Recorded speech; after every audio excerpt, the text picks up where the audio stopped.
আসসালামু আলাইকুম রহমতুল্লাহি ওয়া বারাকাতুহু। আজকের এই ভিডিওতে আমি ইংলিশে যে টপিকটি নিয়ে আলোচনা করব সেটা হচ্ছে কন্ডিশনাল। কন্ডিশনাল অর্থ হচ্ছে শর্তসমূহ। তো কন্ডিশনাল মূলত তিন প্রকার, যথা ফার্স্ট কন্ডিশনাল, সেকেন্ড কন্ডিশনাল এবং থার্ড কন্ডিশনাল। তো প্রথমে আমি ফার্স্ট কন্ডিশনাল নিয়ে বিস্তারিত আলোচনা করি। ফার্স্ট কন্ডিশনালে একটা শর্ত থাকবে এবং তা পূরণ হতেও পারে বা নাও হতে পারে, এরকম একটা সেন্টেন্স থাকবে।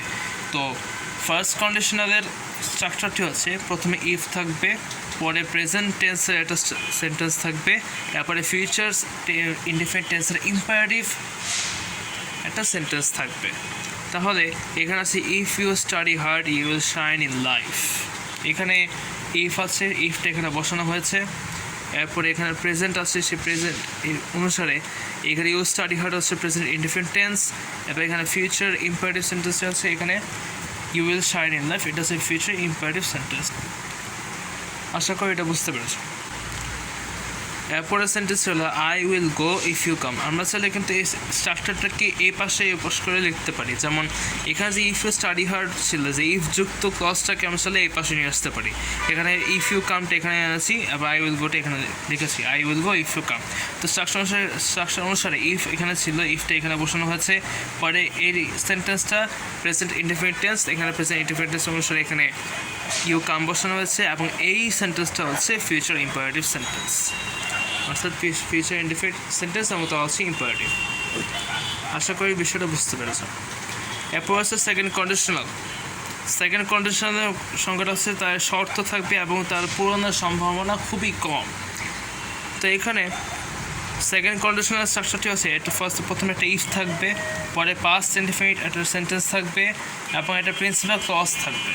তো ওই হিসেবে এখানে অথবা আরেকভাবে করা যায়, or principal clause plus if plus past indefinite. তো এখানে আমি লিখেছি যে if he came I would go. এখানে ইফ, এখানে যে ইফ সেটা এই স্ট্রাকচার অনুসারে এখানে বসানো হয়েছে। পরে হি ক্যাম এটা হচ্ছে পাস্ট ইনডিফিনিট, এই যে পাস্ট ইনডিফিনিট সেন্টেন্সটা এখানে বসানো হয়েছে। এরপর আছে প্রিন্সিপাল ক্লজ, যেটা প্রিন্সিপাল ক্লজটা হচ্ছে যে এটা আই উড গোটা হচ্ছে প্রিন্সিপাল ক্লজ। এটাকে আবার সেকেন্ড স্ট্রাকচার অনুসারে লিখতে হয় I would go if he can.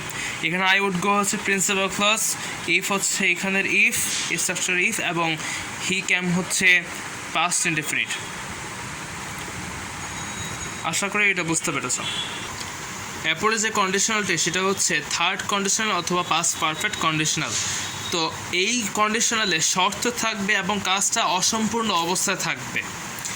তাহলে এখানে থার্ড কন্ডিশনালের স্ট্রাকচারটি হচ্ছে প্রথমে একটি সাবজেক্ট থাকবে, এরপরে should have, would have, could have, might have plus ভার্বে পাস্ট পার্টিসিপল থাকবে। কিন্তু তার পূর্বে একটা ক্লজ থাকবে যেটা হচ্ছে পাস্ট পারফেক্ট টেন্স হবে।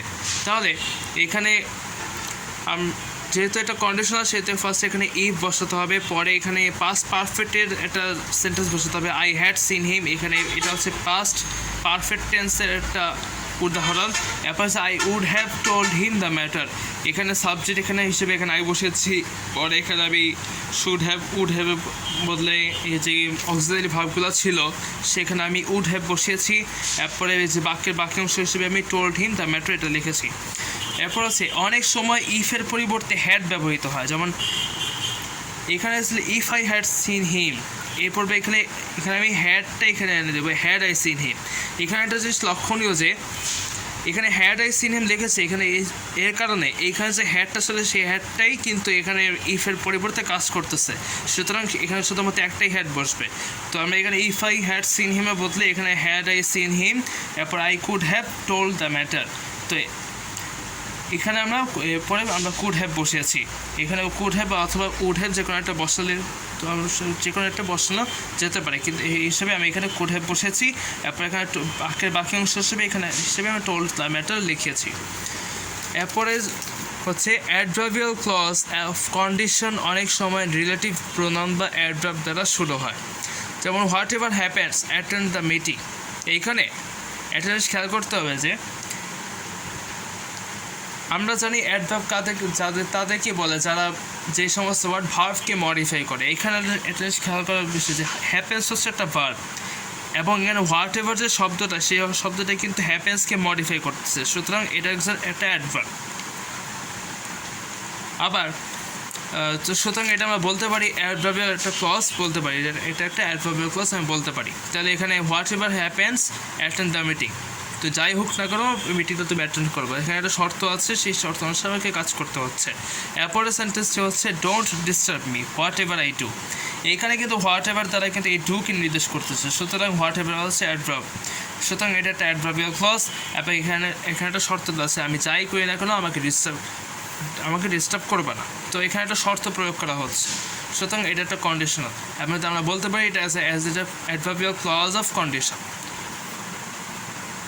তো এই ছিল অ্যাডভার্বিয়াল ক্লজ অফ কন্ডিশনের বিস্তারিত আলোচনা।